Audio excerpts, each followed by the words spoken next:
नमस्कार, मी तृप्ती कुंभार, जोगेश्वरी न्यूज मध्ये आपले स्वागत आहे। पाहुयात पुण्यातील काही विशेष घडामोडी।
प्रथम प्रॉब्लेम असा आहे की आनंदवन म्हणून आता एक एनआरएमला एक गार्डन आहे ज्या ठिकाणी 1.5 कोटी रुपयाचा निधी मंजूर झाला आणि आमच्या भागातलं जे आहे त्याला 2 लाख रुपयाच्या निधीसाठी गेली 4 वर्षासाठी आम्ही झटत आहोत, तरीसुद्धा निधी मंजूर होत नाही।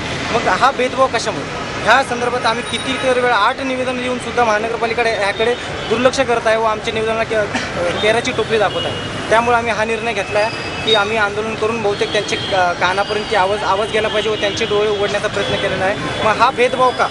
42 लोक काय महानगरपालिकेला टॅक्स भरत नाही आहेत का? काही महानगरपालिकेच्या हाती येत नाही का? मग 2 लाखाच्या निधीसाठी काय एवढं वेळ काम थांबलं? 1 महिन्यात करू, 1 वर्षभरात करू, नवीन टेंडर काढू, 3 महिन्यात करू, परंतु अद्याप यांनी कसलाही टेंडर काढला नाही किंवा कसलंही काम झालं नाही। उद्यानाचं गेट जे आहे ते तुटलेलं असल्यामुळे मध्यरात्री कोणीही त्या ठिकाणी प्रवेश करतं। खूप बिकट अवस्था। तुम्ही आता तुम्हाला माहितीच आहे, म्हणजे म्हणा किंवा तुम्ही आता शूट करतानाच त्यावेळेस तुम्ही बघताल की काय परिस्थिती आहे आणि तुम्ही पाहणीही केलेली आहे।